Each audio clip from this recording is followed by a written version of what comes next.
Hello and welcome to the Biz Communication Show. I'm Bill Lampton, your host, every week, interviewing a person who's an expert in communication.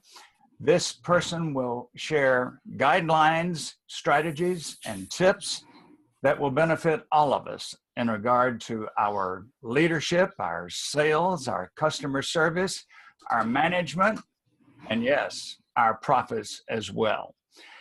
Today, I'm delighted to have a true expert. Karyn Buxman, I have known for probably a couple of decades by now. We met at the National Speakers Association, where I had the opportunity to hear and see her in action. I told Karyn that I'm sorry, she's a humorist, but I'm not able to use the 300 pages of introduction that she sent me. But for a brief overview, Karyn has provided services at conferences, conventions, and other venues to more than 500 clients. And her clients range in geography from Toronto to Thailand, with many places in between. She's also an academic, and we'll let her talk a little bit about that. She got her degree in nursing. She's worked in healthcare. She's worked in other industries as well. We're delighted to have Karyn with us today. Karyn Buxman, welcome to the show. Thank you so much, Bill. I really appreciate this. And anytime I have an opportunity to talk with someone about this topic, it's like, I'm in, put me in, coach, put me in. That's right, let me play.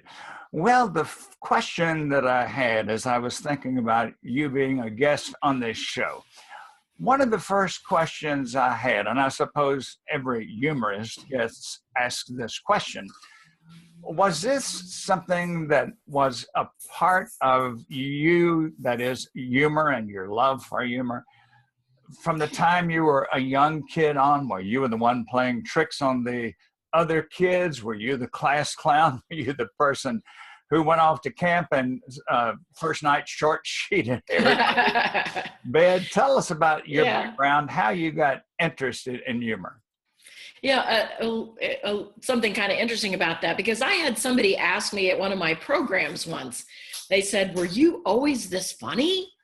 And I paused and I thought, well, yeah, I guess so. And a few weeks later, I was home and I was talking with my mom and I said, hey, Mom, was I always this funny? And she looked at me and she went, no. And I said, really? She said, oh, you were always the one with the sunny disposition. But then the light bulb went on. And what I realized was that while I've always enjoyed humor, it really wasn't until I began working on my master's thesis and really started finding all of these amazing benefits that humor provides that I started really honing my sense of humor, and I started practicing and I started being more intentional. And I found that the more I practiced, the easier it became. And so I think this is great news for people who may be listening and thinking, well, yeah, humor, that's great for you, but I'm not funny. And the two primary pushbacks I get from folks when we start talking about the use of humor, particularly in leadership, sales, or any kind of high performance, is what if people don't take me seriously? And what if they don't think I'm funny? And so I can tell you right off the bat, you don't have to be funny. I wasn't initially somebody who was considered a funny person, and later went on to become, a very successful person in my field and labeled as a humorist. So it's a skill set that can be developed. And I think that's great news for those who want to start using this intentionally for more of a competitive edge.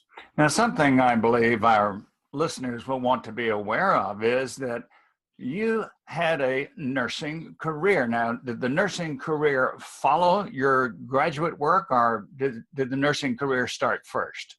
The nursing career started first, and I practiced nursing in all different kinds of areas, primarily the critical care areas. I worked ICU and ER and OR, and then I taught nursing in various areas, and then I practiced home health, and then I also did some hospice, and I was a school nurse for a while and chased head lice on 2,000 children, and then I went back and taught some more in OB, pediatric, psychiatric. I even did air ambulance, and people look at me and think, oh, couldn't hold a job.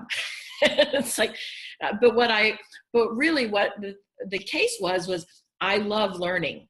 And once I mastered something and was able to do it well enough, I wanted to learn how to do something else. But when I stumbled into this particular calling, I was actually teaching at a college of nursing and went back for my master's so I could continue to work as a teacher there. And we had to take on research and a thesis.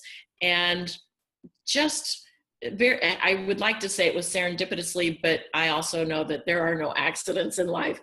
I stumbled into an article that was written about a researcher who had done her dissertation on the use of humor by Native American Indians. And it was, of course, very, very narrow niche and very deep research. And I thought, oh my gosh, how wonderful that somebody could actually research humor. And I started researching it. People started asking to share my findings. And I discovered, my very first presentation, I get up and I'm diving into the research methodology and I'm explaining the significance of the p-value of less than 0.05. And I discovered people thought I was funny. It's like, who knew? But from there, it snowballed. And within a year, I gave up my teaching position to take up speaking. And as you're very aware, I mean, isn't this the best job on the planet? Because we get to be professional students. We're always learning every day. And that's one of the things I love so much about my career over the last 25 years is the places that it's taken me and the people that I've met. And so it's marvelous. And I still have a nursing license, but I just haven't put my hands on a patient other than an occasional accident victim over the last 25 years. Okay. I remember as I was thinking about talking with you, I remember something that I heard a good while ago, and I wonder if you're familiar with it. Norman Cousins was, as I remember, the editor of the Saturday Review magazine. That's correct. He became quite ill, and he decided on his own, as I remember, that humor would be great therapy for him. And so, as I remember, he read everything funny that he could, and he found that there was some healing value in it. Now, and you're dealing with patients. Did you bring the stress relief through humor? Again, there's so much exciting things that I want to tell you about in terms of the application in terms of health, because the two areas that I am currently focusing on, one I call flourish, and that's the health aspect, dealing with stress management, resilience, and all the other kinds of areas where humor can help with one's health. And the other is influence. But in terms of the flourishing and the health, the patient side of it, because there's the patient side and then there's the caregiver side. With the patient side, these folks, one of the things that's very helpful for them is the short term, the stress management, because when you're sick and changing, whether it's your physical well-being or your social well-being or your psychological well-being, this thrusts you into a state of stress, and humor is very helpful with that. In terms of other kinds of benefits, there's physiological, there's psychological, social, and every single body system we're finding is affected. But I think probably the most important for most people in terms of their health is the effects of humor on cortisol, because we are beginning to understand more and more and more that cortisol, bad juju, it's something that fans the flames in terms of inflammation with heart disease and diabetes and autoimmune disorders and fertility problems and dementia and depression and so many other things.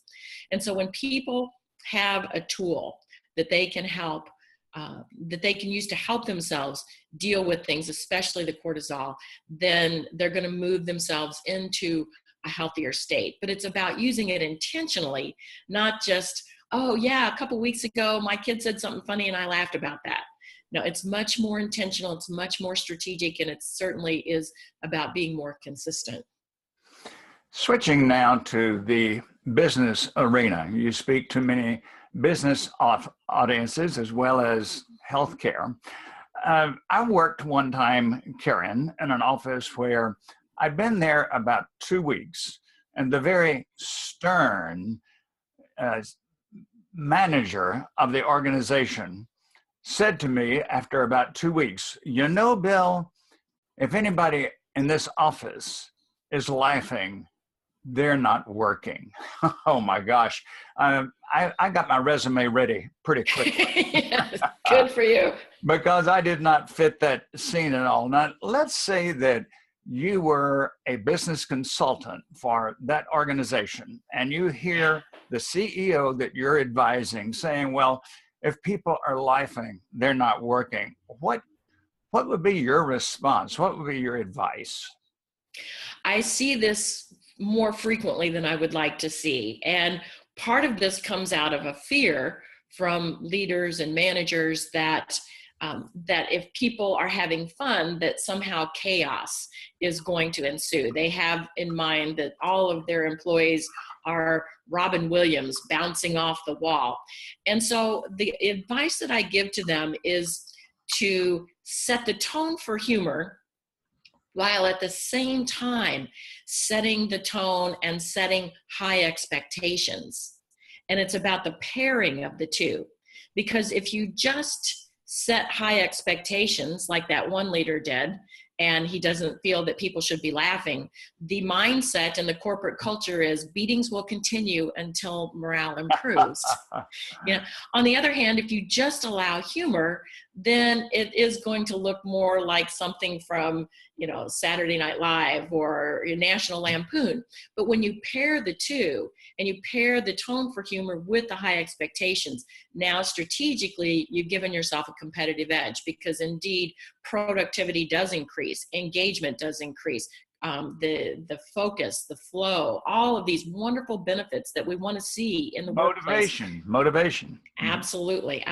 These things will come into your experience when you are intentionally weaving humor in different kinds of ways into the corporate culture.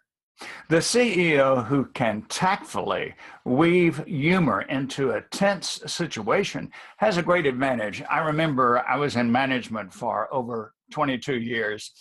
I remember so well, once we were having a budget meeting, and everybody who came in there had to justify, and probably speaking 2 minutes each, why they needed budget increases for their department. It was, as you can imagine, an important time, and it was a time of potential high stress.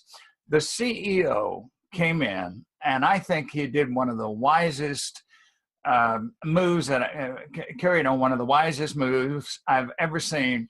He went around to each one of the 20 of us and gave us a crying towel each. Oh. And so as intense and serious and deadly as the situation was, we felt better about it. And you know that even little gestures like that can accomplish plenty. Oh, those little gestures mean so much. And I think that's a great example, Bill, of the fact that the leader himself wasn't doing stand-up. He's not telling jokes, but he's making a gesture, and he's doing something that is interpreted as humorous, but it's not fall down funny. And it's those little things that just, it decreases resistance. It decreases people's level of stress, and things start going so much more smoothly when you can just kind of break those barriers, don't you think? Yes, and it seems to me there's a mistake that some CEOs make that we need to discuss, and that is, yes, they get the light bulb goes off, as you might say. They get the fact that humor can be helpful. Yet some of them make the mistake of saying, well, I heard this good raunchy joke from my golf buddies this last weekend, and that would break the ice for this meeting. Wow. Yes. Oh my goodness. Again, I see this is one of the things that I coach and consult with a lot of leaders about, both for them and for them to teach and mentor those whom they're leading. And I have an acronym that I teach people, and it's best practices. It's BEST, and that stands for bond, environment, safety, and timing. And in the time that you and I have together, we won't have time to go into all of those. But the very first one, bond. This is the biggest mistake I see made over and over and over again, because what happens with somebody who's sharing humor is they think that the relationship that they have with the other people is different than what it really is, or that it's stronger than what it really is. And they think, oh, this person thinks like I do, therefore they're going to appreciate this raunchy joke. And so, they share it, and then what happens is they start losing credibility and they start losing respect from other people. And even though the person may smile and nod, inside they're just going click. So if you have a relationship with somebody that you have been with them for years and years and years and years and years, you can move into that edgier kind of material. But if it's a new client, or it's people that you don't know well, practice self-effacing humor. That's always the safest form, is to make fun of yourself. You had a great career with that. Right. Or leave it out, because to use that kind of humor, unless you are 110% confident that that's okay, is something that I would encourage leaders to steer away from. But that 110% is still risky, because these days, especially in days of high litigation and the way someone can be blasted on the social media, my gosh. Oh my. Yeah, absolutely. Anything off color is risky. I remember, gosh, it's been 15 to 20 years ago, I was at a civic club where I belonged. The guest speaker, a male, decided that he would wow the group with very much off-color joke. And Karyn, the reaction was, much to his surprise, one lady from the audience came to the front, took the microphone away from him, and said, "That did not belong in this group." Wow. How many business groups do you think he got to speak to after that? Yeah, I would say 0 to none. Yeah. Okay. You, of course, have followed, I'm sure, and admired, and probably even met and heard many famous comedians. Certainly you are your own favorite comedian, but I don't know. I don't really think of myself as a comedian. Again, humorist. A humorist. All right. A neurohumorist, living at the intersection of humor and the brain. All right. Who are some of those that you have admired and even loved across the years? I'm going to show my age here with some of these, because I love, Steve Martin, and I love a lot of the original Saturday Night Live gang, and the Paula Poundstone. A new for me person that I've started following is a Mike Birbiglia, who I find very funny. But I'll tell you where my focus has been going as of recently, with great interest and watching just the process, has been a lot of the late night hosts as of recent, like, Seth Meyers, who's late night in BC, and Stephen Colbert, the Late Show. And you may not be familiar with James Corden. Oh my gosh, he is a scream. He's the Late Show on CBS. But one of the things that just occurred to me, that I just recently gave a TEDx talk, and in part of the TEDx talk, I was talking about a history of humor and the use of humor during the Reformation, and how court jesters through humor were able to tell truths that no one else dare speak. And what I'm seeing right now with great fascination is how a lot of the late night comedy is kind of taking on a role of being court jesters. And so, my interest in different kinds of comedians varies from time to time. It's almost like our different tastes in food. Sometimes we want Mexican, and sometimes we want Italian, and sometimes we want pizza. but I've got a different comedian for pretty much every mood. Have time for one final question, Karyn, before we get to your contact information. So many times as I look on the social media, when there is a national tragedy or even an international tragedy, I see some people try to make that humorous, make some quips about it, do a little twist on the news. What's your comment? Yeah, that goes back again to the best practices, because with tragedy, and one of the interesting things is that humor comes, a lot of our humor comes from tragedy, comes from pain, comes from discomfort, but there's also an element of time. You probably have heard the comment, pain plus time is comedy. But a sense of time has to elapse, and that sense of time is different for everybody. And sometimes there may be some humor that can come out of it, but many times for some people, there will never be anything funny about it. And again, I think if you're in a position of leadership, that you really need to be cognizant about that. Can my humor be hurtful, whether it's physically hurtful to somebody and like practical jokes, or could it be emotionally hurtful to others? And again, in terms of leadership, steer people away from any kind of humor that would be hurtful unless you're willing to bear the consequences. I'm somebody who really lives applied and therapeutic humor. And so I don't want to put myself in a position of using any kind of humor that will put other people down or make other people feel bad. My goal is to focus instead on humor that lifts people up, that brings them together, that fosters creativity and a sense of bonding.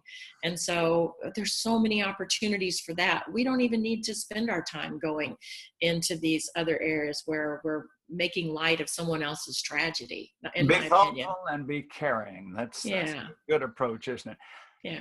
Karyn, in a couple of months, watch out. I'm going to be inviting you back because we've just begun to cover what you have to offer in the way of how we apply humor to our life, our health, our business, our families, our friendships, our personal interactions. So all of us are looking forward to your being with us again. In the meantime, I know people will want your contact information, so please give that to us. I love for people to reach out. I'm on Facebook under Karyn Buxman, or LinkedIn. I love linking in with folks. Twitter, I'm on Karyn Buxman. My website is highperformancehumor.com, High Performance Humor. And there people can download some free resources, ebooks, infographics on the various benefits of humor. And if they have some questions about this, I'm hoping that they'll reach out to either you or me so that we can continue this conversation, because this really is my life's work. And I'm very passionate about helping other people, improve their own health and improve the health and well-being and success of other people through the use of intentional strategic humor. Karyn, it has been a delight, and it's also been a wonderful learning experience for all of us. Thanks to all of you who have joined us on the Biz Communication Show. I invite you to be with us next week, when again we will have a widely recognized authority to talk with us about communication practices that will help us. Thank you very much. Have a great day.